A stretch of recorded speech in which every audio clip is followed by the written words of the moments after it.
Welcome back, everybody. We're so pleased to introduce our next presenter. So we have Roy Finkenbine joining us today. Very exciting. And he'll be speaking about the Indigenous Underground Railroad. Roy E. Finkenbine is professor of history and director of the Black Abolitionist Archive at the University of Detroit Mercy. While on the editorial staff of the Black Abolitionist Papers Project at Florida State University in the 1980s and 1990s, he co-edited the 5-volume Black Abolitionist Papers 1830 to 1865, without which most of us could not live, and Witness for Freedom, African-American Voices on Race, Slavery, and Emancipation. He is the author of Sources of the African-American Past, as well as over a dozen articles and book chapters related to the Black abolitionists and the Underground Railroad. His op-eds have appeared in the History News Network, Time, Newsweek, Raw Story, Alternate, and Faithfully magazine. Currently, Finkenbine is completing a book entitled Freedom Seekers in Indian Country. Welcome, Roy Finkenbine. Hello, everybody. I'm glad to be here as part of this conference, if only virtually, and I'm looking forward to physically returning to Canada again. I live in Michigan, and it's been way too long. And I think we're all set. Everybody can see that? Well, I'm not going to, in the interest of time, I'm not going to say too much prefatory, except to reiterate that this is tied to a larger book project that I'm doing. And as I mentioned to someone before the program started, even with COVID, I've been able to persist and do a lot of virtual interviews with folks, including Native American elders over the last 18 months, which have continued to advance the project and take me in some interesting directions. Let me proceed.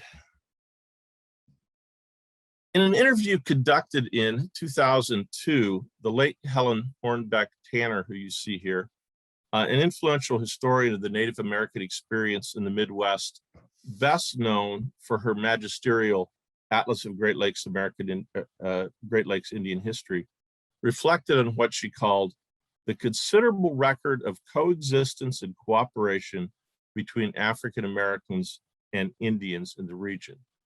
According to Tanner, quote, an important example of African and Indian cooperation was the Indian-operated Underground Railroad. And then she says, interestingly, nothing about this activity appears in the historical literature, end quote.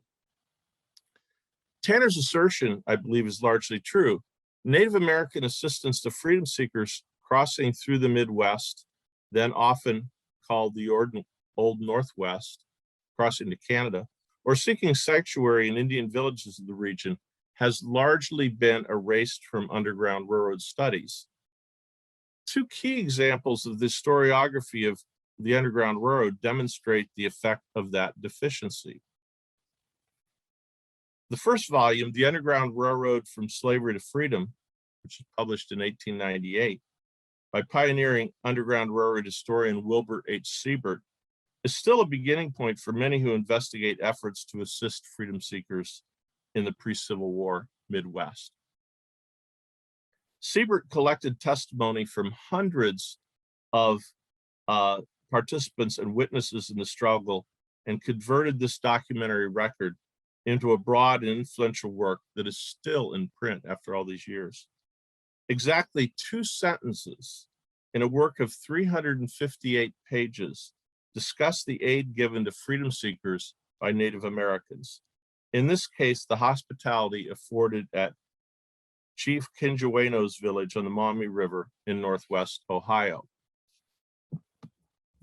Fast forward nearly 11 decades to the second work, perhaps the most extensive and authoritative Underground Railroad interpretation since Siebert. Bound for Canaan, The Underground Railroad and the War for the Soul of America, 2005, by journalist and popular historian Fergus Bordovich, it does only slightly better. It includes 4 sentences out of 439 pages on the assistance given to freedom seekers by Native Americans passing through the region. In this case, the aid provided to Jermaine Logwin and John Farney in northern Indiana, and Josiah Henson and his family in northwestern Ohio. And Canadians that are watching may recognize the Henson name. Readers of these two volumes could be excused for thinking that there was little interaction between freedom seekers and Native Americans in the Midwest. So what I'd like to do in this presentation is to answer 4 questions about Native American assistance to freedom seekers in the Midwest, with a little attention to Canada. First, why has this story been erased? Second, what sources exist to tell the story? Third, how did Native Americans assist freedom seekers? And fourthly, why did they assist freedom seekers? There are at least 2 primary reasons for the absence of Native Americans in the historiography of the Underground Railroad. First, both freedom seekers fleeing slavery in the South and Native Americans who assisted them in the Midwest primarily came from oral cultures. Scholars of slave literacy estimate that only 5 to 10% of those in bondage could read and write. And although the percentage may have been slightly higher among those who made their way to freedom, still, a small minority of freedom seekers had achieved literacy. Indians across the pre-Civil War Midwest also lived in primarily oral cultures. Scholars have noted that, quote, oral histories were central to indigenous society, making use of mnemonic devices and reflected in storytelling. As a result, both freedom seekers and Native Americans left a limited written record of their interaction.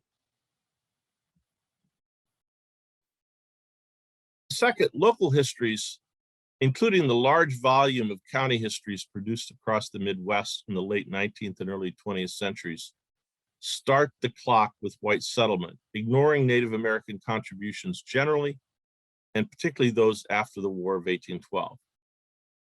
I put this map here to show the leading map produced of Ohio in 1815. The area that is still defined at that point is as Indian country is the Northwest, covered under the 1795 Treaty of Greenville. And you know, it's essentially presented as empty land, whereas the rest is divided into counties and noted as having political jurisdictions. That's kind of a metaphor for what happens in these county histories going forward. What takes place in Indian country doesn't seem to count. In fact, most of these county histories make it seem as if Native Americans disappeared from the lower Midwest by the end of the War of 1812. My own investigation of county histories for nearly 24 counties in Northwest Ohio, an area where Native Americans were the primary population group until the 1830s, shows that Native Americans are largely excluded from this later history. When the Underground Railroad is mentioned, it consists of white settlers aiding anonymous freedom seekers, and is completely a post-settlement phenomenon of the 1840s and 1850s. And this is reflected as well in Siebert's massive project in the 1880s. As a result, the interaction of freedom seekers and Native Americans in communities across the Midwest has been obscured. A recent book, which I show the cover of here, Winning the West with Words, James Joseph Buss, makes that point very effectively for the lower Midwest. And he traces county histories, local festivals, a whole range of things to show how the Native American part in that history, even though it frequently overlapped settlement and involved assisting African-American freedom seekers, is frequently obscured or removed from the story. And I've added the quote here that he puts in the book from Theodore Roosevelt from The Winning of the West. The white settler has merely moved into an uninhabited waste. He does not feel he's committing a wrong, for he knows perfectly well that the land is really owned by no one. That's a 1889 attempt to counterpoint, Irene, your recognition at the beginning that in Canada in the United States, we all seem to operate at this point on stolen land. Well, what sources exist to tell the story? Despite the absence of Native Americans in the historiography of the Underground Railroad, a scattered documentary record exists to demonstrate that freedom seekers received significant assistance from Indians in the pre-Civil War Midwest. And there are at least 5 major evidences of this interaction. The first of these is simple geography. Kaya Miles, who you see here, who's now at Harvard, has written extensively about African-American, Native American interaction. And she notes that, quote, the routes that escaping slaves took went by these Native communities.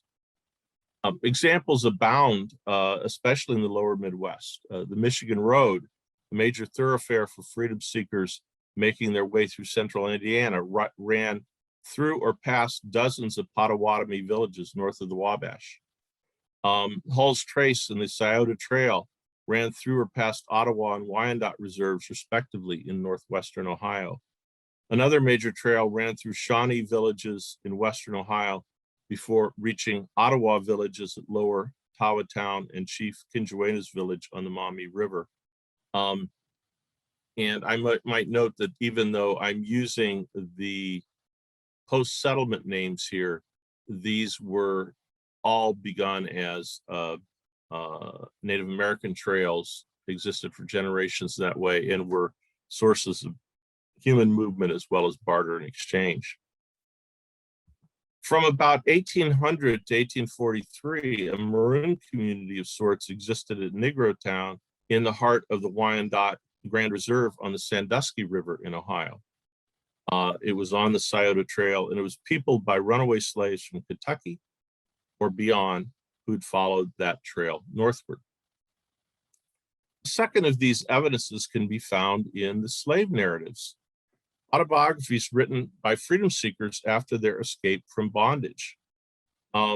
Several of these tell of assistance received from Native Americans. 2 provide particularly instructive content about the Midwest.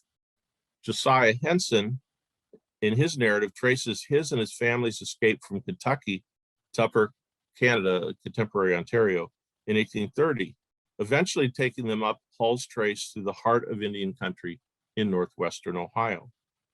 There they were assisted by Native Americans, probably Wyandotte, who fed them, quote, bountifully and gave them, quote, a comfortable wigwam to sleep in for the night. The next day, their Indian companions accompanied them along the route for a considerable distance before finally pointing them towards the port of Sandusky on Lake Erie, where they could take a vessel across to Upper Canada. Germain Logwin's narrative traced his escape with John Farney from Tennessee to Upper Canada in 1835 by way of central Indiana.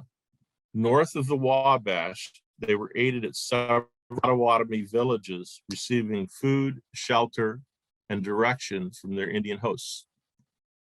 Upon reaching Michigan territory, they turned eastward and crossed into Upper Canada.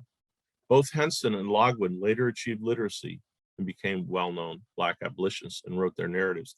I might add that one of the interesting things in doing this research is I've become much more of an expert on Potawatomi hospitality and customs than I ever expected to when I started this project, but that's important. A third of these evidences survives in Native American oral tradition. One of the best examples comes from Ottawa oral tradition in Western Michigan.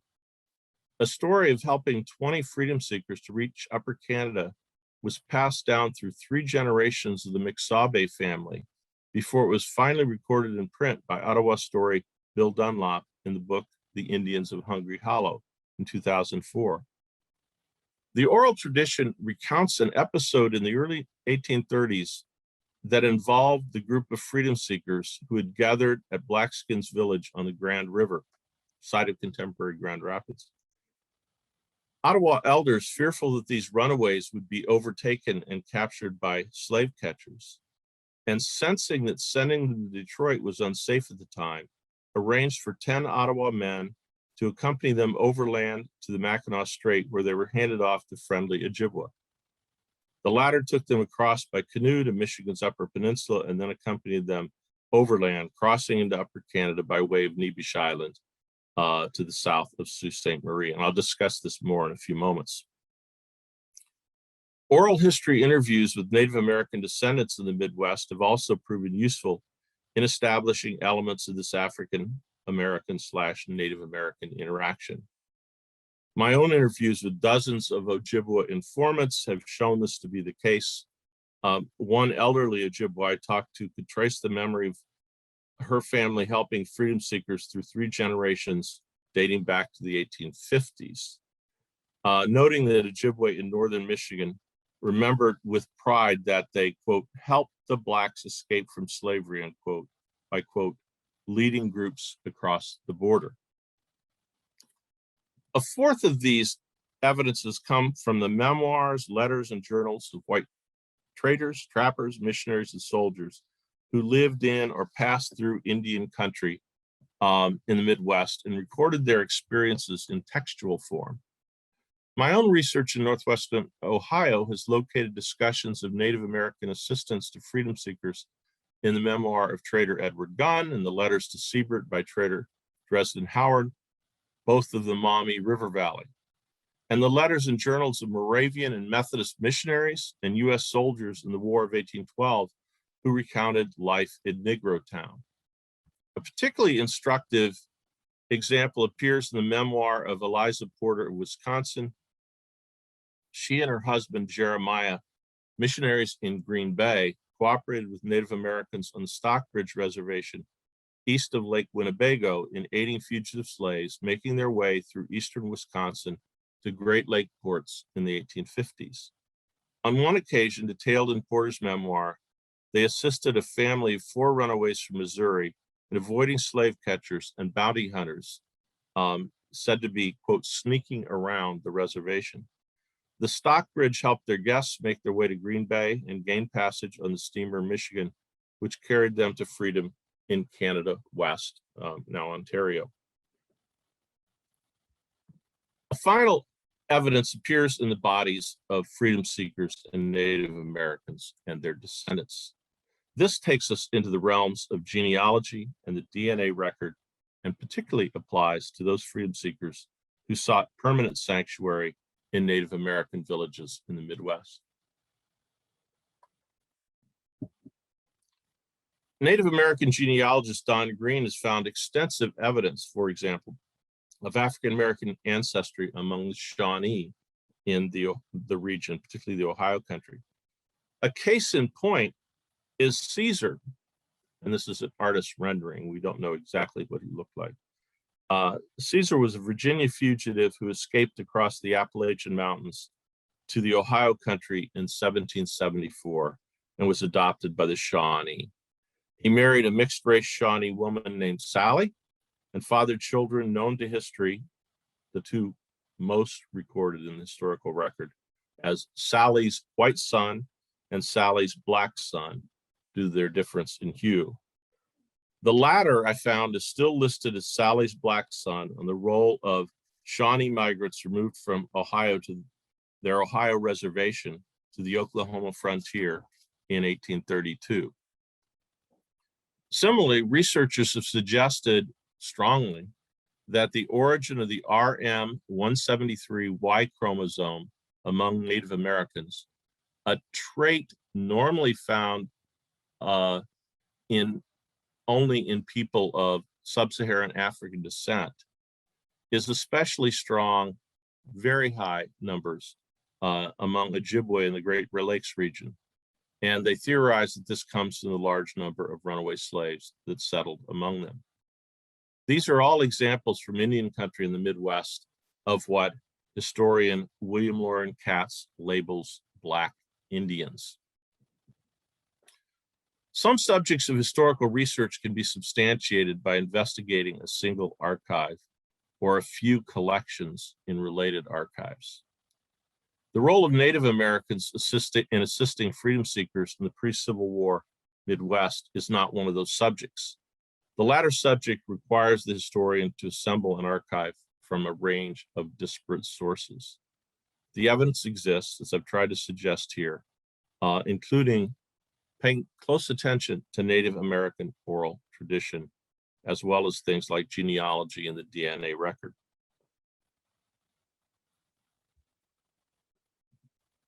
Well, how did Native Americans assist freedom seekers? Some freedom seekers sought sanctuary in Native American villages. Others received assistance from Native Americans as they crossed the Midwest to Canada.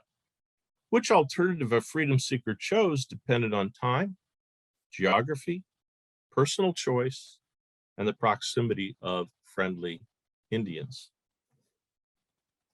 To tell this story adequately, we must understand there are two progressions at work. One is chronological, moving from the American Revolution to the Civil War. The other is geographic. What constituted Indian country changed over time as non-Indian settlement in the lower Midwest states of Ohio, Indiana, and Illinois, and the removal of many tribes from that area to the Trans-Mississippi West meant that Indian country was increasingly confined to the upper Great Lakes region. Well, certainly on the eve of the Revolution, the decades that followed, freedom seekers from Virginia, Maryland, and particularly Kentucky sought sanctuary in Native American villages in the lower Midwest. Most prominent in this regard were the Delaware and the Shawnee in the Ohio country. But it could be found elsewhere. When American troops attacked Miami towns on the Mississinawa River in late 1812, in the War of 1812, they encountered many escaped slaves who fled to and fought with the Miamis. A series of laws, policies, and treaties began to alter the destination of freedom seekers who passed through Indian country, heading to Canada in the antebellum era. When the U.S. Congress approved the Fugitive Slave Act of 1793, it permitted slave owners or their agents to seek and recover runaways anywhere in the new nation, including the so-called free states and territories north of the Ohio River. That same year, as many of you know, the legislature of Upper Canada, contemporary Ontario, passed the Act Against Slavery, which banned the further importation of slaves and established a system of gradual emancipation for slaves already in the colony. And African Americans entering the colony would be presumed to be free.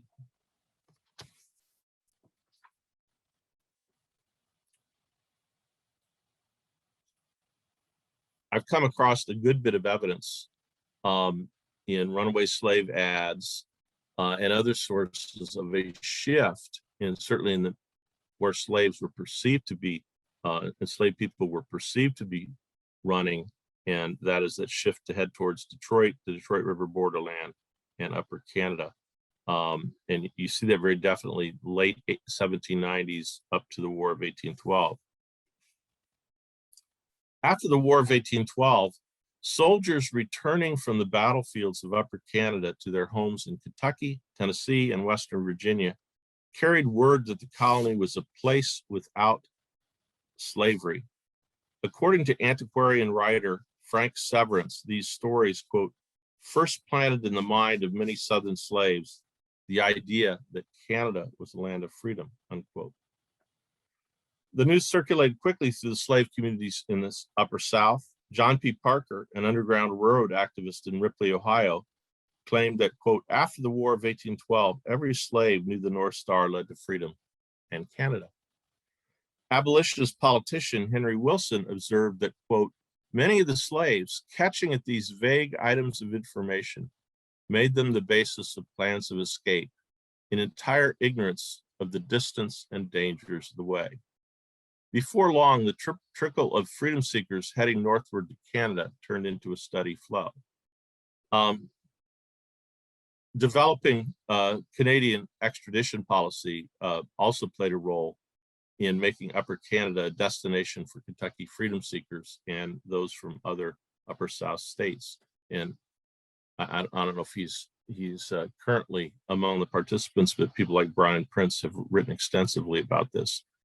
I see a major change starting to occur in 1819 when John Beverly Robinson, Upper Canada's Attorney General, made it clear to Canadian officials that bureaucrats in the colony would oppose any effort to extradite runaway slaves.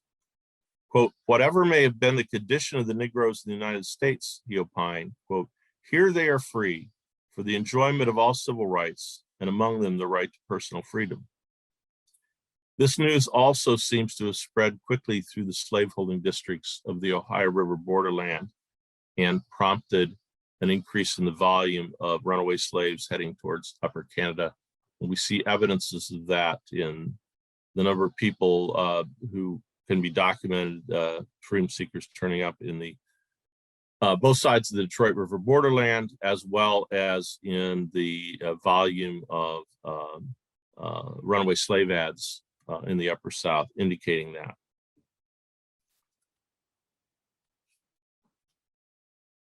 When the U.S. Congress passed the Indian Removal Act of 1830, the geography of Indian country shifted, altering the availability of Native American assistance to freedom seekers. Some freedom seekers who had earlier sought sanctuary in Indian villages were removed to the Trans-Mississippi West with their indigenous neighbors. Between 1830 and 1843, the Shawnees, Wyandots, the Ohio, Ottawa, Delaware, Seneca, and most Potawatomi and Miamis underwent forcible migration from the lower West. What had been Indian country was replaced by white-owned fields and towns. While losing significant portions of their territory, Native Americans in the upper Great Lakes region, such as the Michigan, Ottawa, and Ojibwa, the Stockbridge and Brotherton in Wisconsin, and the Ojibwa and Dakota Sioux in Minnesota, managed to remain. They continued to provide freedom seekers with both sanctuary and assistance in crossing to Canada in this up through the Civil War years. Well, let me get back to this case study I mentioned earlier, which I'm currently working on. Why did Native Americans assist freedom seekers? I think it was a variety of factors. As the population of Native American villages in the Midwest declined in the early 19th century, Native Americans found it valuable to welcome freedom seekers who brought additional skills, knowledge, and bloodlines into their villages, just as white captives and captives from other tribes had done a century earlier. As my own research on the Ottawa and the Maumee River Valley in Ohio has shown, the Ottawa expected freedom seekers living amongst them to contribute in a variety of ways for the benefit of the entire community. Some fugitives brought skills like metalworking or literacy. Others may have carried new seeds with them that enriched the community's diet. All could labor in the vast fields of corn alongside these towns, which provided a major staple of their diet. In villages like Kinjuana's town, which saw its population halved in the decade of the 1820s, fugitive slaves, mostly male, also could enrich the community's bloodlines. This view is confirmed by Canadian Indigenous scholars Zainab Amahadi and Benita Lawrence, who observed that, quote, Indigenous communities looked to African newcomers as people who could inject new life, new blood, and new ideas into nations threatened by European disease and genocidal policies. Africans who spoke the language of the settlers and knew their battle tactics were an asset to many communities defending themselves against or negotiating European aggression. Well, there also was, and I'm going to be getting to this, there also was a moral and a kinship component that we see at work in a variety of case studies that I've been working on. And one is this example that I hinted at earlier of Ottawa in Western Michigan, helping freedom seekers get northward to central Ontario. This is a scene from 1831 on the Grand River, not far from contemporary Grand Rapids, the foot of the rapids, and near what was then Blackskin's village, Chief Blackskin's village. Chief Blackskin was a Odawa who aggressively opposed acculturation and Christian conversion, and had built a village of like-minded people around him. And by the early 1830s, they were very welcoming to the freedom seekers that were beginning to arrive there. He was called Blackskin not because of his skin color in particular, but because of a coat of jet black skins that he would wear in the wintertime, and it earned him his name. He's very impressive to look at, apparently. Well, in what I believe is late 1833, 20 freedom seekers appeared in Chief Blackskin's village seeking assistance. There were also rumors amongst the Odawa in the village that slave catchers had been sighted sneaking around. In normal times, they might be so disposed to help them get eastward with the help of other Underground Railroad activists to Detroit. But as is indicated in Odawa oral tradition, this came at a time when it was not believed to be safe to send freedom seekers to Detroit. And I think this is late 1833 because it's right after the notorious Blackburn case, which ends up contributing to Canadian history because they become prominent citizens of Toronto. Thornton and Lucy Blackburn, and Carolyn Smarts Frost, who was online earlier and I think is still here, has written extensively, and we've talked about that. But they knew it wasn't safe to go to Detroit, so they had long conversations at the Longhouse, according to Odawa oral tradition, and determined to enlist the help of 10 Odawa men who would come from northern villages along Little Traverse Bay and Burt Lake in the northern part of the Lower Peninsula, come south and accompany these 20 freedom seekers northward, following a trail along the eastern shore of Lake Michigan, past Grand Traverse Bay, Little Traverse Bay, all the way to Mackinac Strait. And you can see a little bit of this, although this map I made earlier, and it's probably my findings now would shift a little bit westward in that trail along the eastern shore. But the end result at the top of the Northern Peninsula is correct in that we know that they met at the on the south shore of the Mackinac Strait. Two reasons. One, that was a typical pan-Indian meeting for councils with the Potawatomi and Odawa and Ojibwe.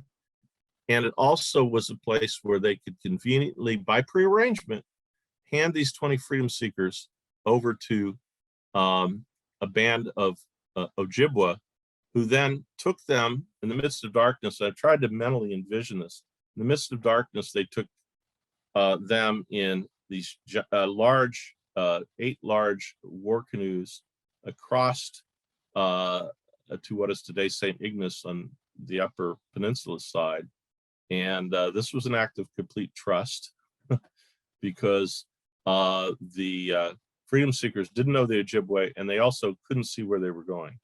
About 5 miles across, they get to the Upper Peninsula, and they are escorted then eastward in the Upper Peninsula and then taken across to central Ontario. I have begun to believe, based on my attempts to talk to a number of Potawatomi, a number of Ojibwa elders, that they very likely may have ended up permanently on Manitoulin Island, which Manitoulin is, top center of the screen there. It's a very large island on the Canadian side of Lake Huron. It was originally an Odawa homeland and became in 1836 by order of authorities became an Ojibwa reserve as well. And so not only were they assisted getting northward, but they may have been permanently welcomed into that community. One of the interesting things I found in interviewing a number of Potawatomi, Ojibwa and Odawa elders, it is particularly evidence of extensive intermarriage of African American and Ojibwa, and incorporation of African Americans into Ojibwa villages like Manitoulin Island.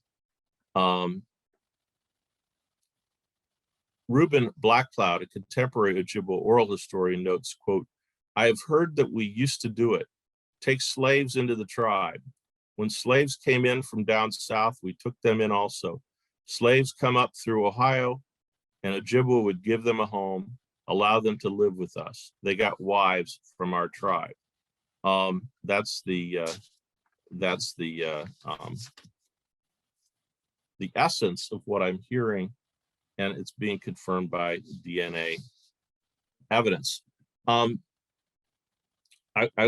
will say that a lot of the interviews I was able to do with Ojibwa elders said that this was not a one-off, that their family tradition suggested that many times they helped people get across to to central Ontario via the Upper Peninsula. So there may have been a northern door into Canada, not just the Detroit River borderland, not just Lake Erie, not just the Niagara frontier, et cetera, but there may have been a northern or northwestern door. There's a lot of evidence from the oral tradition here that what motivated them to do this was both a growing distaste for Southern slavery, as well as a sense of kinship with the freedom seekers that came to, in this case, Chief Blackskin's village. Native Americans in the upper Great Lakes felt a sense of kinship with the freedom seekers they encountered, often referring to them as brothers or cousins. Ojibwa Methodist missionary John Hall told African Americans after the Civil War that, quote, "Old Indians used to call colored men cousins. This usually came from an awareness of common suffering at the hands of white settlement and expansion." Hall observed that, quote, "Indians are poor just like blacks are, and we stand on one platform. We have suffered just the same." And here's a look at the Mackinac Strait location that I talked about. So talking about why did they assist freedom seekers? Peter Jones, another Ojibwa Methodist missionary, believed that the Native American, quote, "comes next to the Negro in the endurance of wrongs inflicted by the white man," unquote. Jones claimed that antebellum Ojibwe frequently referred to freedom seekers as, quote, "our fellow suffering brethren." As a result, they, quote, "deeply commiserated with their plight." A particular reason for Native American assistance to freedom seekers reaching the antebellum Midwest seems to be growing indigenous concern with slavery in the South. Historian Arvin Smallwood has noted that, quote, "as slavery spread and the cruelty of slavery became known among Native Americans, many began to sympathize with Africans and despise the institution of slavery. Many Indian nations began to harbor runaway slaves," unquote. Again, Jones claimed that a major reason for Ojibwa hospitality towards African Americans was, quote, "their unhappy state and being bound with the iron band of slavery." In my research, I've located extensive evidence of anti-slavery meetings after 1830 among the Stockbridge and Brotherton in Wisconsin and the Ottawa in Michigan, which define this link between opposition to slavery and a motivation to help freedom seekers among Indians in the Midwest. That's very different from what is happening at the same time among Native Americans south of the Ohio River, where in an attempt to acculturate as a way of staying in the slave South. The 5 civilized tribes, Cherokees, etc., become slaveholders for the most part. As historian Christina Steiner has noted, in the South, quote, bondage in Indian country mirrored the slavery practiced by their white neighbors, unquote. Circumstances in the early Midwest and Canada, however, differed greatly from that of the slave South. There, between the Revolution and the Civil War, Native Americans assisted freedom seekers by providing them sanctuary in their villages and assisting those crossing through Indian country to Canada. This relationship demonstrated fully the coexistence and cooperation which Helen Hornbeck Tanner spoke of nearly 2 decades ago. Thank you.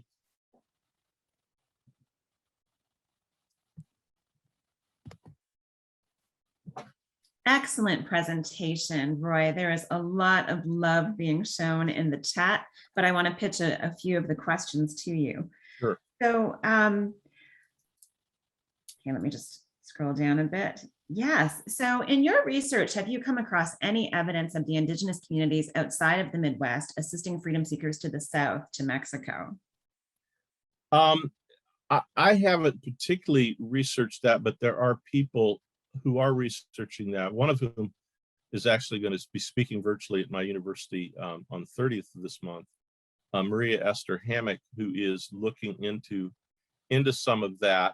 And I will also say, in the course of my research and looking at the slave narratives, I did also, even though I blasted the 5 civilized tribes just a moment ago, there were apparently other indigenous folks in parts of the Upper South that were helping freedom seekers get out of the South. There's a narrative of a guy named John Joseph, a freedom seeker, who goes into that quite a bit. So we're always in danger when we try to label Native Americans as a monolith one way or the other, because they are, there are thousands of nations, and they, as we would understand, make decisions on a range of factors, sometimes including their own self-interest. And I think we see moral motivation as well as self-interest driving the Native Americans in the Midwest who decide to help freedom seekers. But not all nations in the Midwest do help. Okay. Lots of people want to know when your book will be out. Well, that is the question of the hour. I hope to have it written this winter, and then I think it will be very publishable, in part because there has been such interest shown, and Canadians have shown me a lot of love, going back before, but particularly since the CBC radio interview in June. I know you folks and a whole host of other folks, including some TV folks, have been following up, because this is an area of real interest. So I've had half dozen presses, including a Canadian press, reach out to me, and I think this will hopefully, say 2023 would be ideal, to actually have it in people's hands. Jan Michael Grain is asking, why did some Southern Indigenous people mirror Southern slave owners? Although I want to add that there were slave owning Indigenous people in this region and in Canada as well, but please go ahead. Yeah, there were in the Midwest and Canada, and what you see is about 1800, and in the early 1800s, there seems to be a flip. In the South, for example, throughout the colonial era, you have lots of examples of Native American villages welcoming in freedom seekers. And then some things happen in the late colonial period. Legislatures and state and local authorities start making rewards available, usually tied to threats, carrot and stick, to Native American folks. At the same time, the main nations, the Cherokee, the Choctaw, the Chickasaw, less so the Seminole, who do continue to welcome some freedom seekers. But these other groups try to figure out how they can remain in the South and continue to thrive as independent nations.